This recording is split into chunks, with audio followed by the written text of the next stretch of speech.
आज मेरे साथ हैं सुप्रीम कोर्ट के अधिवक्ता एन.के. गोस्वामी। आज डालमिया बाग प्रकरण में एनजीटी ने आपके पक्ष में आदेश सुनाया। इसके संदर्भ में विस्तार से जानते हैं। आइए विस्तार से जानते हैं। देखिए, जिन प्रार्थनाओं को हम लेके एनजीटी में गए थे, एनजीटी ने सारी प्रार्थनाएं मान ली है और हमसे ये भी पूछा कि कुछ और प्रार्थनाएं शेष हैं क्या। तो जिन प्रार्थनाओं को हम लेके गए थे वो तो सब उन्होंने मानी, फाइनल ऑर्डर पारित किया। और इसके अलावा जो हमने नहीं की थी वो भी एनजीटी ने अपने आदेश में रखी है। दरअसल में जो भी सुप्रीम कोर्ट का आदेश हुआ है, जो कि काफी कठोर आदेश हुआ था, जिसमें 454 पेड़ डालमिया बाग में ही लगाने थे और उसी जगह लगाने थे, और करीब 9080 पेड़ उसी के near by space, near by का आप कहीं भी मतलब देखेंगे तो उसी के आसपास वाले स्थान पर लगाने थे। इसके अलावा 1 लाख रुपए पर पेड़ का इन्होंने जुर्माना किया था। तो ये 3 मुख्य बातें थी। इसके अलावा उस साइट पर कोई कंस्ट्रक्शन नहीं होगी, परमिशन सुप्रीम कोर्ट से लेनी पड़ेगी। तो सुप्रीम कोर्ट का जितना विस्तृत आदेश और कठोर आदेश पारित किया था उसको पुष्ट करते हुए उस पर मोहर एक तरह से एनजीटी ने आज लगाई और पूरा आदेश हमारे फेवर में दिया। और ऐसा पहली बार हुआ है कि जिन प्रार्थना हम बहुत कम लेके गए थे, लेकिन चूंकि सुप्रीम कोर्ट ने इतना कठोर निर्णय सुनाया कि जिन प्रार्थनाओं को हम लेके नहीं गए थे वो भी हमारी प्रार्थनाओं में शामिल कर ली गई। तो ये आज कुछ हुआ एनजीटी में। और कुछ देहाती फेसबुक या समाचार पत्र कह रहे हैं कि आपकी याचिका खारिज हो गई। खारिज? इसके बारे में आपका क्या कहना है? नहीं, खारिज का क्या मतलब होता है? ये फाइनल ऑर्डर आया है, ठीक है, इसका निस्तारण हुआ है और निस्तारण एक आदेश के साथ हुआ है कि भाई ये चीजें आपको फॉलो करनी है। तो ये तो हमारे फेवर में हुआ और वृंदावन के लिए बहुत अच्छी बात है। हमारी सारी प्रार्थनाएं इसमें स्वीकार की गई हैं।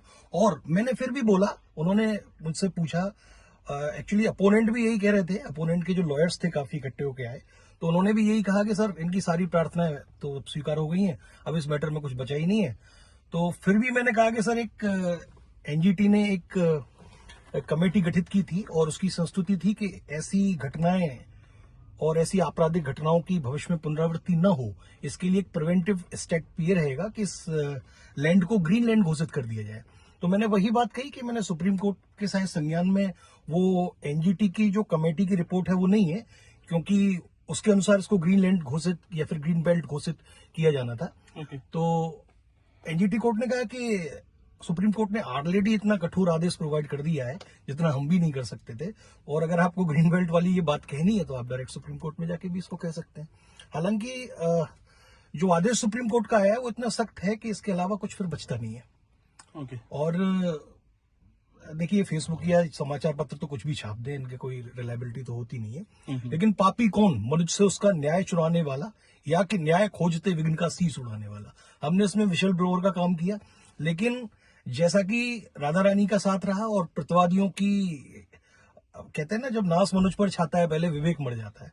तो एनजीटी की ने जो कमेटी की थी गठित, उसमें इतनी सारी स्ट्रिक्ट मतलब फाइंडिंग्स नहीं थी, लेकिन सीईसी गठित करवा के उन्होंने अपने पैरों पर कुल्हाड़ी मारने का काम किया मेरे हिसाब से। तो ये सब कुछ हुआ और इसमें कुछ, जैसा आप कह रहे हैं, कोई प्रसन्नता जाहिर करने वाली विषय नहीं है, क्योंकि 454 पेड़ों को काटना, जैसा मैंने पहले ही बताया था कि वृंदावन के पेड़ ऋषि मुनि और गोपियां हैं जो रात में भगवान कृष्ण के साथ रास रचाती हैं और फिर लता पताओं में ढल जाती हैं, और उनको कट गए हैं, उनके सर काट दिए गए, सोते हुए उनकी निर्मम हत्या हो गई। अब इस मामले में और अगर एनजीटी का या फिर सुप्रीम कोर्ट का ऐसा आदेश आ भी जाता है तो मैं इतना सैडिस्ट नहीं हूं कि इसका स्वागत करूं या फिर इस पर खुशी मनाऊं।